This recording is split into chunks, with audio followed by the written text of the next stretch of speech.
We're starting out with a simple button that doesn't do anything. Let's create a toggle state variable.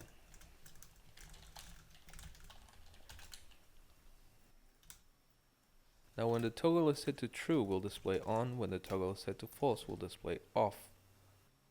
Next thing we need is a click handler.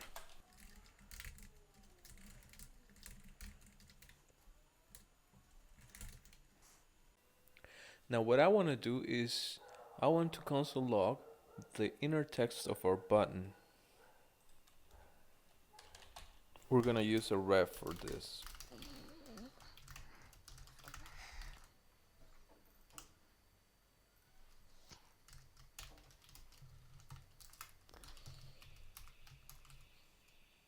And now we're going to console log the button's inner text.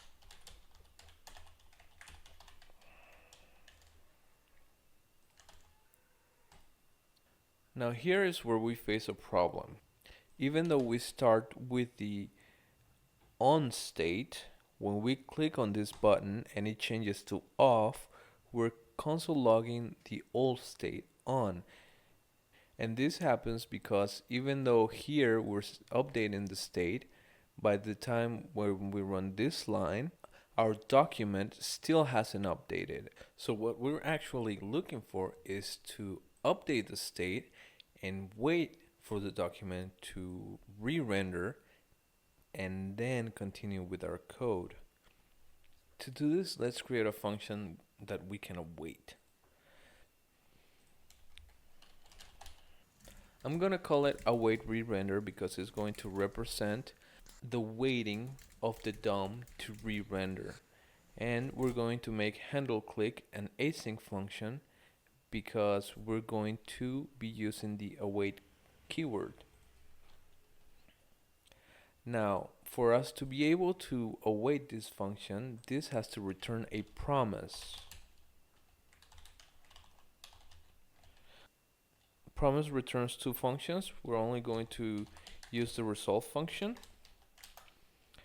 And now, this is where the interesting part comes in. Let's first create a new state. Now this state is going to be used inside a useEffect hook.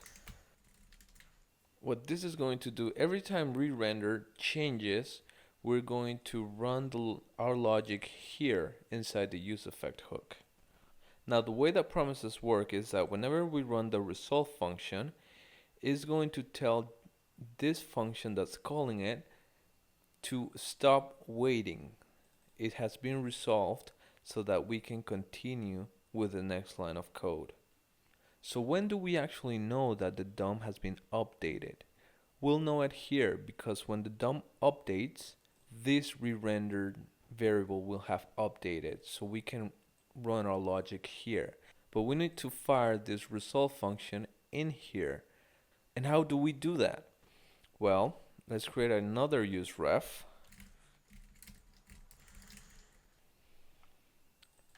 And inside of here, we're going to store that resolve in the current property of our new ref. Now be very careful. I'm not running the resolve function. I'm storing it inside this ref. So now, first let's make sure that the resolve.current has something actually in it. So if it's empty or undefined, we're going to stop. We don't want to continue. But if it does have something in it, that means it has our resolve function inside. And this is where when we want to actually run it. So when this fires, it means that the DOM has updated. All of our set states have updated and our DOM has updated with it. Now since we have stored our resolve function, we're going to fire it here. And when we fire it here, it's going to tell this await to continue with our code here. But we need to update this state to fire this useEffect.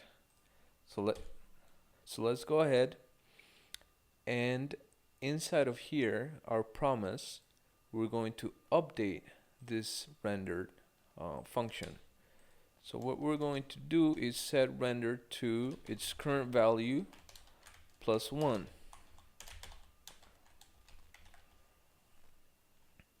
Now when this changes to from 0, which is its default value, to 1, it will run this. And since result functions can only be run once, there's no point in running them twice. They will be ignored by JavaScript. We can just go ahead and say resolve.current equals null because we don't need its value anymore. We've already ran it. So to test this, let's go ahead and first console log the inner text of our button. Then let's update the value of toggle. So this is going to change to off. Let's wait for the DOM to re-render. And then let's try and console log the inner text again. So we start out with on. Let's go ahead and try it. And there we go. We're console logging on, and then we're console logging off. But what if we have multiple state functions? Let's say we have a counter.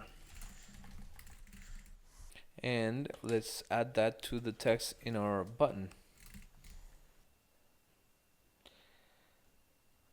Now when we click on our button, I want the counter to go up by 1.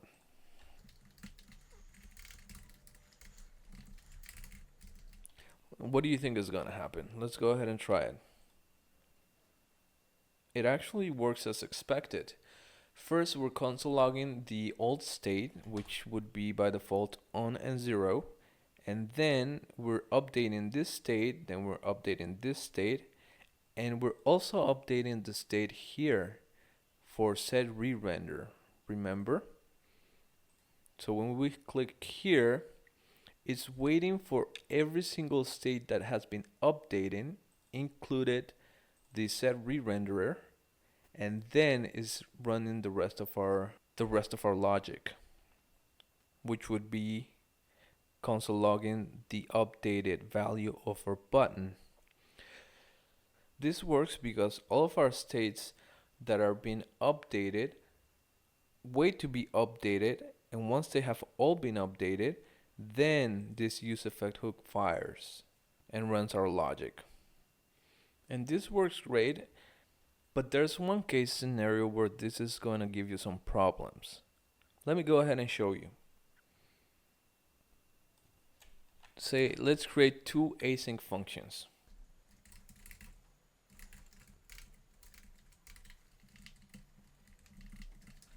Now let's set our states in each one of these async functions.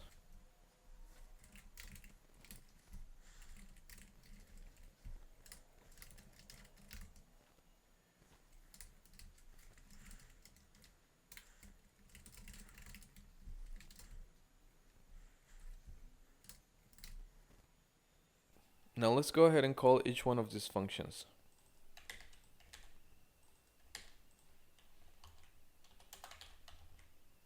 This doesn't need to be async anymore. Now let's analyze what's happening here.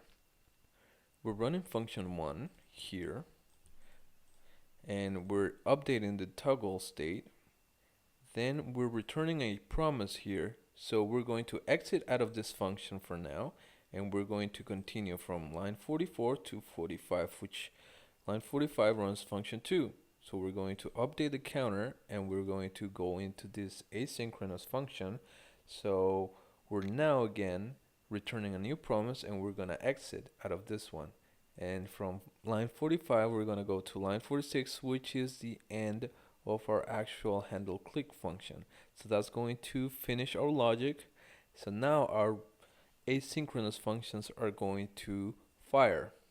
And this is where our await re-render is going to resolve the promise so that we can go ahead and continue with our logic here that we've awaited, and with our logic here that we've awaited. So even though that's what should happen, we're going to run into a problem. Let's go ahead and test it. Oh wait, I forgot to change this to my custom logic function 2, or my custom logic 2. And let's go ahead and test it again. And here's our problem. We ran this line of code, but this logic never got processed. Why is that? That's because here we're running await re-render and we're storing our resolve function in this ref constant, but when we run it again here, we are overriding the current resolve that was stored here with our new resolve here. So when we run this one, it only runs the resolve that's attached to this promise. The one attached to this promise got overwritten, so this actually never fulfills. This promise never fulfills, and this logic never gets run. So what can we do to fix this? So instead of storing it in this current property, let's go ahead and make this an array. And here, since this is an array, we're going to push our resolve function inside this array. Now, every time we run this await render, here once and here twice, we're pushing resolve functions to fulfill each one of these promises. Here in our use effect, this will always exist because it's an array. So now let's actually look at its length. So if it's empty, we're going to stop, but if it's not empty, we're going to continue. And instead of running current, we can't run current because current it's an array. We can't run an array. We're going to do a for each. So for each resolve, we're going ahead and run the resolve. So we're going to fulfill this promise, and then we're going to fulfill this promise. And after we fulfilled each one of these promises, we're going to set this back to an empty array because we don't want to keep this stored. Now that we have this, we can go ahead and try it again. And look at that. We are console logging my custom logic here 1 and my custom logic 2. So just to make sure, let's go ahead and console log the buttons inner text again to make sure that this is running after our re-render.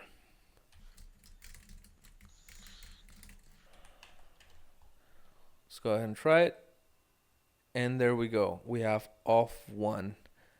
We have our new text being rendered.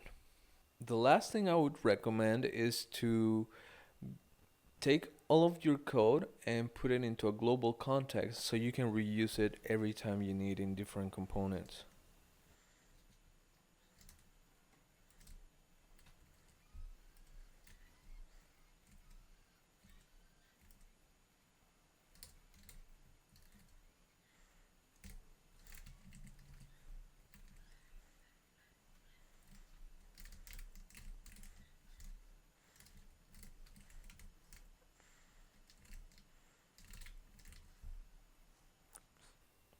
Now we can use our await re-renderer very simply by importing it from our global context. And we don't have to clutter our other files with all of this code over and over again, and we don't have to copy and paste it everywhere in our project.